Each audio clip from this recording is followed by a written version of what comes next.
Correct. And that told the world that no matter what the technology is and how many people they can kill, if the people resist, they may not be able to be defeated. Now, Iraq is much smaller than Vietnam, and it's a very different situation, but the Iraqis are showing that the United States, think about the United States now, they would like to invade Venezuela.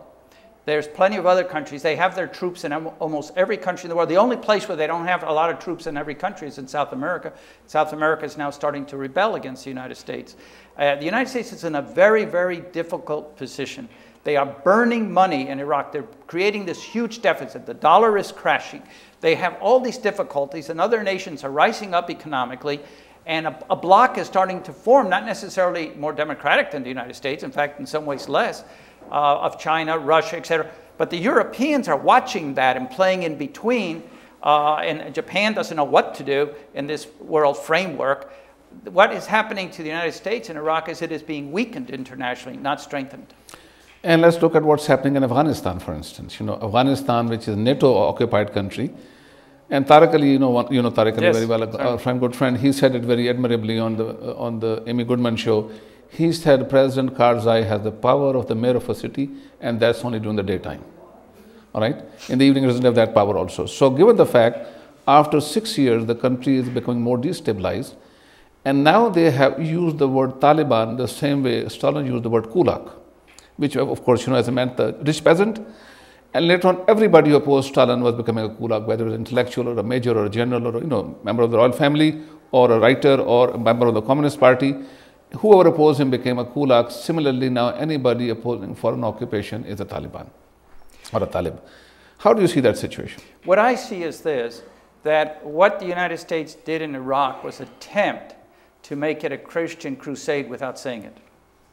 And this has created a reaction against the United States in the Muslim world that is immensely and profound, because they sense it's religious wars are, of course, the worst wars, because they just lead to such bloody, and it's very hard to end them and settle them.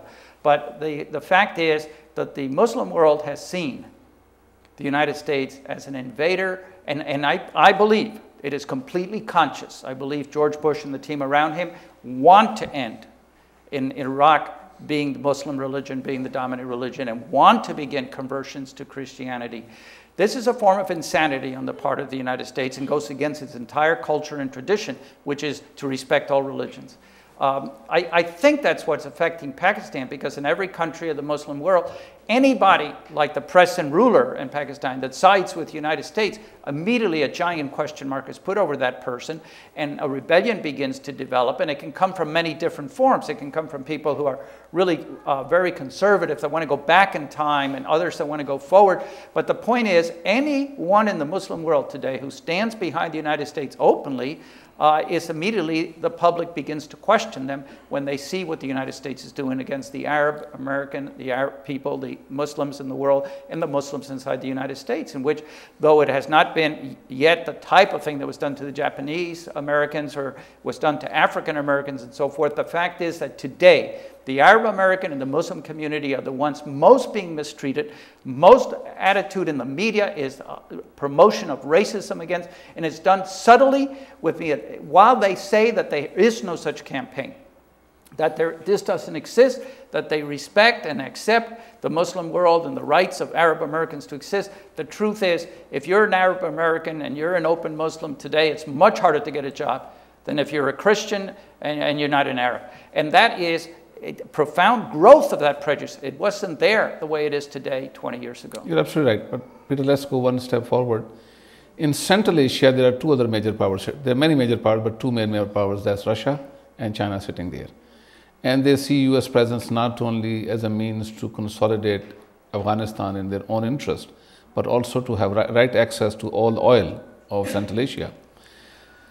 If you remember, Zbigniew Brzezinski in his book Game Plan had said Russia is in possession of the Central Asian oil. This is before the Soviet Union fell apart, and now they are trying to reach to the Middle Eastern oil, and if they were to do that, they will control the whole world. Now the game has been reversed. US has military presence. US has 732 military bases in the world at this time, 732 military bases. And one of the largest central command is located in that area.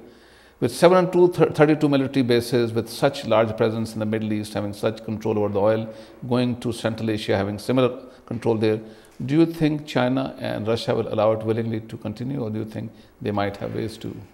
Well, I think you described the issue very well. There is a battle for the remaining oil going on in the world right now. And the United States is having a big problem. I mean, Saddam Hussein was their dictator. And they had the oil for Iraq, which, by the way, is the cheapest oil in the world. Saudi Arabia is a dictator, very horrible dictator, especially in his treatment of women, which is totally in their camp. They control it. They have military there. Kuwait, another major oil. But the problem was they lost Iran, in part because they have tried to control Iran, and they have failed to do so. And then they started losing Iraq. And they began to fear that the Europeans would now come in and have much more say.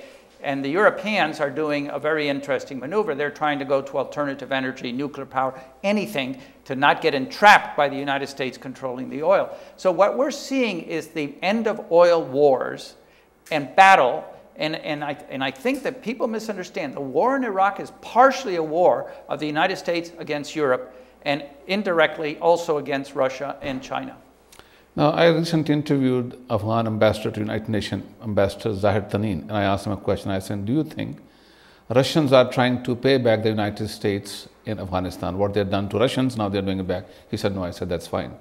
I said, what's the poppy production in your country? What's the quantity of heroin produced? He said, about 4,000 tons. That has gone up from 80 tons under Taliban to 4,000 tons under Karzai in the US. Yes.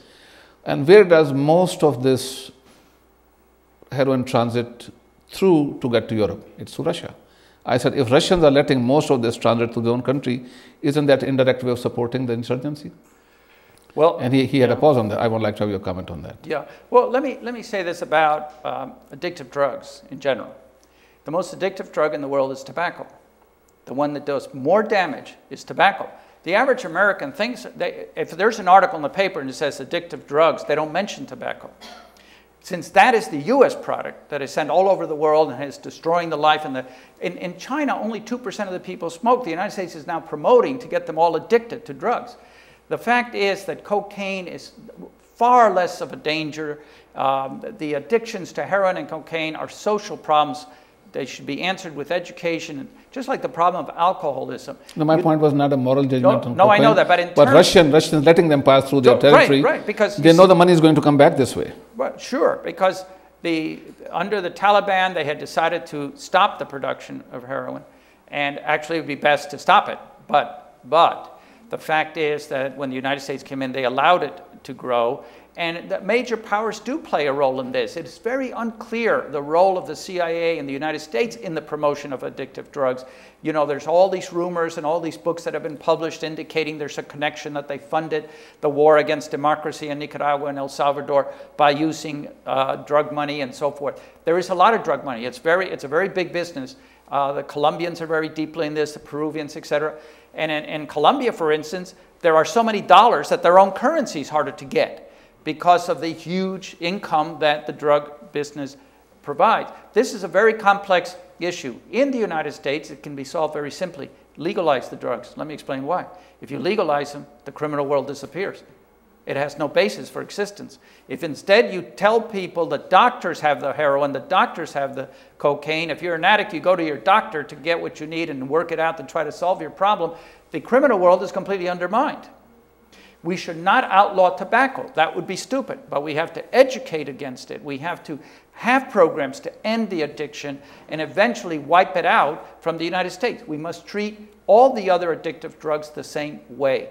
And the whole policy right now will bring disaster to Afghanistan. I do want to ask you a question about election 2008, but let me ask you one more question, and that's about your country of origin, Venezuela. How do you see the role of President Hugo Chavez and other people who have won elections in the recent round? Yes, well, I have to be very careful talking about this because my wife and I don't agree, and her whole family and most of my family don't agree with me. I think something very profound is happening in Venezuela. And in America, of course, they don't know how to deal with this. When Chavez won the elections in the United States, in Venezuela, not one single TV station, radio station, or newspaper supported him. This is what's so amazing. Where have you had an election where there's a landslide victory for a candidate who did not have any influence in the media, didn't have money, and yet swept the elections?